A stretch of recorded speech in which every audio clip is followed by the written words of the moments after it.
This is India Global. I'm Gaurie Dwivedi. Let's get you the headlines this Tuesday evening. First up, the Jamaica-India bilateral relations get a huge bump up. Prime Minister Modi holds talks with Jamaica Prime Minister, who's on a 4-day trip, the first ever by Jamaican Prime Minister. Energy, technology are the key focus areas of this visit. It's a terrible Tuesday in Thailand, where 20 children are feared dead in a bus crash. 16 children have survived, even as the driver is absconding. The cause of this tragedy remains unknown. The Middle East continues to remain on the edge, with fresh reports coming in of a fresh ground offensive launched by Israel in Lebanon. Hezbollah says that no Israeli troops have entered Lebanon's territory.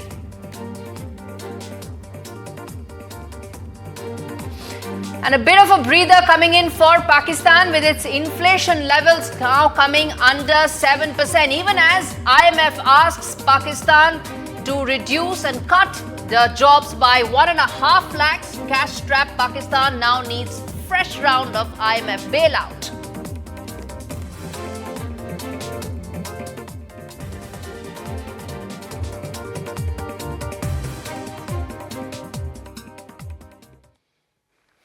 All right, the first story that we're tracking on the show, which is the huge bump up as far as the India-Jamaica bilateral relationship is concerned. Jamaican Prime Minister Holness is on a 4-day trip to India. This is the first by a Prime Minister of the Caribbean nation. Prime Minister Modi on Tuesday held a bilateral meeting with his Jamaican counterpart, and India has been a trusted partner in Jamaica's development journey, and it is ready to share expertise in a whole host of areas, whether it's digital public infrastructure, innovation, health being some of them. And then that's what Prime Minister Modi said. On your screens are some of the floral tributes that Jamaican Prime Minister made when he visited India. This is his first ever visit.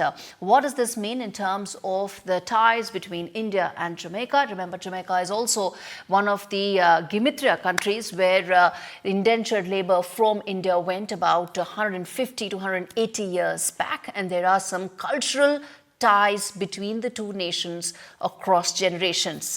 Let's first listen in to what Prime Minister Modi had to say. We also get you the soundbite of the Jamaican Prime Minister. We come back and talk more on this.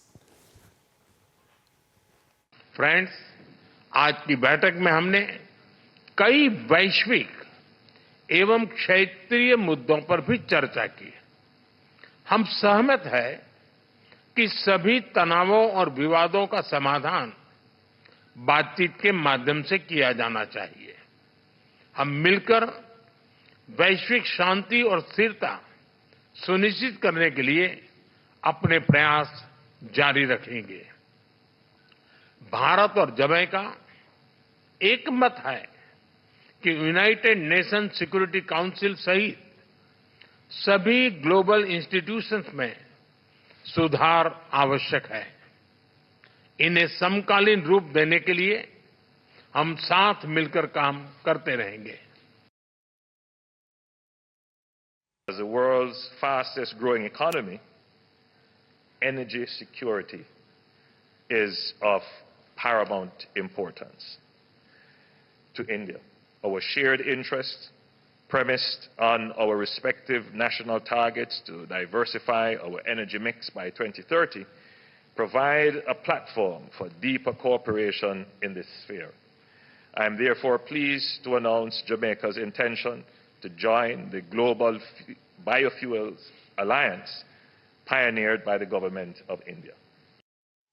All right, let's get in my colleague Mohammad Ghazali, who's been tracking this visit very closely, to tell us more about this, the importance, the significance of this visit. Go ahead, Mohammad Ghazali, explain to us. Yeah, thanks, Gaurie.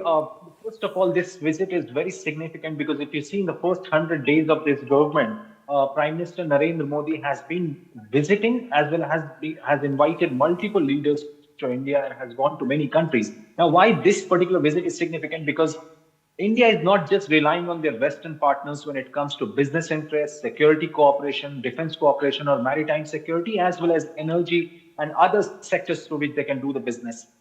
Here, in this particular case, the Jamaican Prime Minister who came here today spoke about the cultural ties of India. That how you were mentioning that around 100 or more than 100 years ago, Indians went there and settled there. Even while addressing while both the leaders addressed the press briefing today, the Prime Minister spoke about the cultural connect as well as the connect through sports, and that is why multiple memorandums of understanding have been agreed upon by both the parties. One related to digital payment. Now, this is one area where India has sort of diversified and sort of connected with multiple countries. Even developed countries like Singapore have an MOU with India when it comes to digital payment. There are other countries where Indians can go now and pay in their own currencies. So on those similar tracks, India has also signed an MOU with Jamaica when it comes to digital payment. Besides that, there has been a cultural MOU related to Ministry of Culture of India and their Ministry of Culture in Jamaica, which have signed a 5 years agreement where cultural exchanges will be promoted by both the government. And besides that, there are two other MOUs which is concerning the energy sector and all. But why this is very important, because India is not just looking into the immediate neighborhood or towards the western part, Right. but it is also going towards all those countries through which it can sort of reflect that India is also the voice of global South. So even with the Jamaican Right. Prime Minister, the Indian Prime Minister discussed about the global issues. And thereafter, the Prime Minister spoke that we have discussed regional as well as global Yes. issues. But besides that, the bilateral issues which have been discussed are really important for both the countries. Absolutely. Thanks much for bringing us up to speed with that. And let's quickly now open this up. Let's get in Ruchita Beri, who's Senior Fellow at the Vivekananda International Foundation. And we have Ambassador Sajjanhar to also give us a perspective of why this is so crucial for us. Thank you so much, both of you, for taking out the time and speaking to me on India Global. You know, there are a bunch of issues on which India and Jamaica can collaborate. I think climate is right up there, because that's an area where India can really help and become the voice of global South. Jamaica being one of the countries being impacted by climate change rapidly. But you know, the questions I want to ask both of you is, first thing, which is how significant this visit is. One, you know, gets consumed by the neighborhood or consumed by large powers, but it is these countries like in the Latin America, in the Caribbean, that are so critical for us. So the importance and significance of this visit. Ambassador Sajjanhar, let me start with you. Yeah, thank you very much, Gaurie. I think these countries are extremely important. These visits are extremely important. You know, number one, India has, since it was the chair president of G20, it organized this two Voice of the Global South Summit. So it is really trying to get together all the member countries of the Global South. And Jamaica is an important member. You know, we shouldn't really go only by its population, shouldn't go only by its land area. It might be just 2.8 million, but it really punches much above its weight. And of course, as far as India and Jamaica bilaterally are concerned, we have so much in common. From about the 1840s till about 1925, we had a large number of indentured labor that had gone there. So whether it is people-to-people contact, connect, or it is the cultural connect, that of course strengthens our relations, both also in terms of, you know, both the countries are democratic, they have same historical experiences of being colonized powers. But in the current day context, Gaurie, in the modern day context, this relationship is very important. You would have seen that Prime Minister Modi, since the time he has come, he has reached out much beyond what you mentioned, the neighborhood as well as the large strategic partners. You would recall that, you know, one of his first visits was to Fiji, and where he collected all the Pacific Island countries, the 14 of them. And in 2015, they came to India also. So here we are basically reaching out, you know, the whole policy of multi-alignment is that you have friendly relations with all countries, and all of them have some niche capabilities. Absolutely. Let's take them one by one. Let's take them one by one. Ruchita, let me bring you in on that. Renewable energy being a key area of focus. Talk to us about the kind of collaboration that can take place between India and Jamaica. You know, it's not just renewable, you know, whether you take smart grid, smart mobility, there's a bunch of things that India and Jamaica can explore in terms of collaboration. Talk to us about those. Yeah, so Global South is looking for partnerships in the energy field. We are moving, globally, we are moving towards an energy transition, which is focusing on low carbon fuels. And here, India and Jamaica can partner. During this meeting, the Jamaican Prime Minister said that, he is ready to join the India-led biofuel alliance. So biofuels are one area where we can collaborate with Jamaica. Renewables as a whole are important. Jamaica is also a part of India-led International Solar Alliance. So solar energy is another area where India and Jamaica can work together. So the world is moving towards a greener world, and for a small island country like Jamaica, the climate change is an issue which is an existential threat for them. Absolutely. So they are really in fact, that was one of the first things I said, and I want to come back to that in greater detail, which is the fact around climate. If India, as the leader of the Global South, champions the cause of the impact that climate change has on some of these smaller countries, and paves the way in terms of probably providing climate tech, climate funding, I think that could really be of great and lasting significance for countries like Jamaica. I think that's what is the interest of the Jamaicans also. They are interested in the fact that India is the leader in digital-led solutions. India is the leader in tech-led solutions, in climate change, and together India and Jamaica can can be part of the coalition of the Global South, which is pushing the northern countries to do justice, and there should be action related to climate change. So there is a partnership, a bilateral partnership that we are looking with Jamaica in the sphere of dealing with be together in the global issues related to climate change, and also bilaterally, what can India do? Or the CARICOM collaboration. Absolutely. Ambassador Sajjanar, you want to come in there, sir? The larger CARICOM India relationship? Yeah, meaning, that's what the Prime Minister said, that it is the 4 C's that bind us together, whether it is culture, it is Commonwealth, it's cricket. And of course, CARICOM, the Caribbean community. And Jamaica has both in terms of area and also in terms of population, it is one of the significant members of the Caribbean community. So it can really serve as a gateway as far as India is concerned in terms of cooperation. I think we have seen over the last few years that the exchanges between our countries have been quite active, have been quite vibrant. Gaurie, this might be the first visit of the Jamaican Prime Minister to India, but our 2 Prime Ministers, Prime Minister Modi and Prime Minister Holness, they have met several times in different capitals on margins of different meetings, and also at the level of the other ministers, our foreign minister. You might recall that absolutely, there was also President Covin's visit as well 2 years back to Jamaica. Yes, really setting the stage for the kind of relationship. I'm afraid I'm completely out of time. Ambassador Sajjanar, Ruchita Beri, thank you so much for speaking to me on India Global. It's a conversation we're going to come back to on another day. Well, the second debate that we're having right now is the West Asia crisis that is only escalating. There are fresh updates coming in that Israel has launched some limited ground operation inside Lebanon.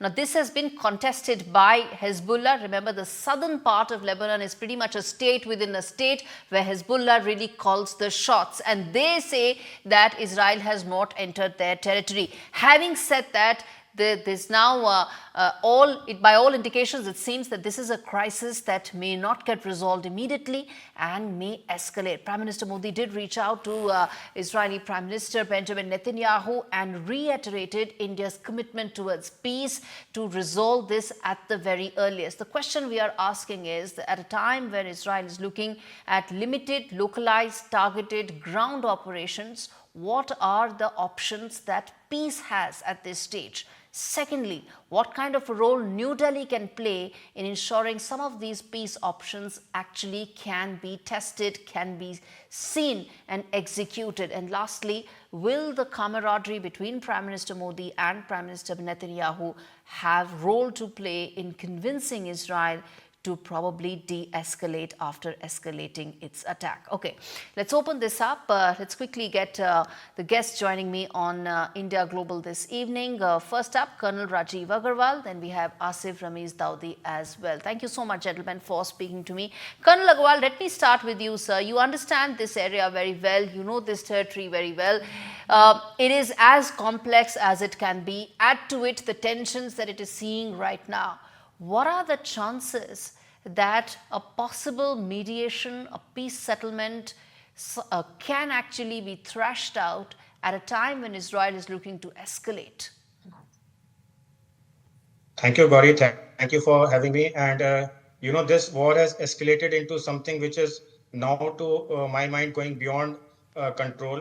In the last 15 days, starting from 17 September, when the pager attacks took place, the way Israel has taken advantage of the chaos and confusion in the Hezbollah ranks and inflicted damage after damage, it is unprecedented not only in this war or in modern era, it is unprecedented in any kind of war that I can recall, having read so many war histories.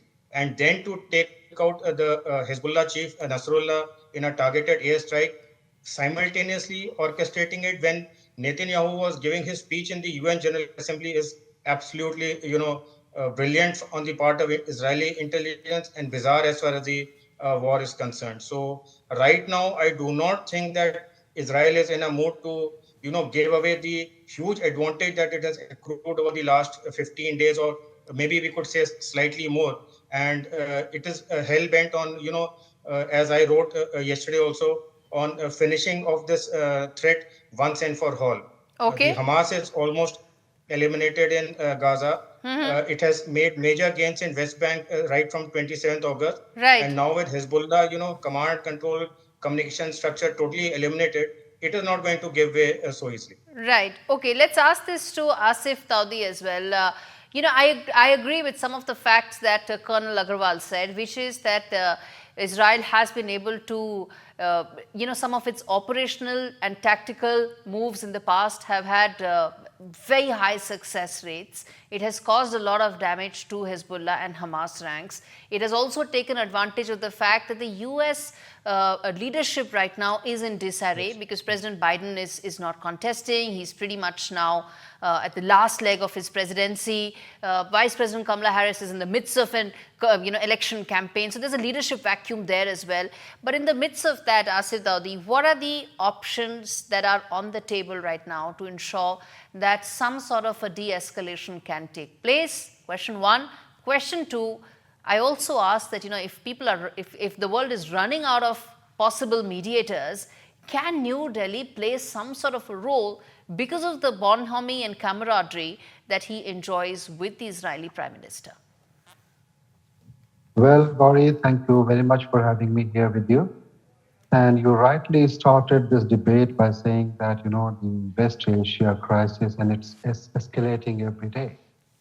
And these two questions from you, these are quite relevant ones. And we know that when the situation arises of this sort, it's very severe, and de-escalation is needed. We must prevent any kind of regional escalation, especially in this region, and especially in this situation when Israel is in a mood not to listen to anyone else, even to the United Nations and the international conventions, where we need to have the restoration of the international convention as well.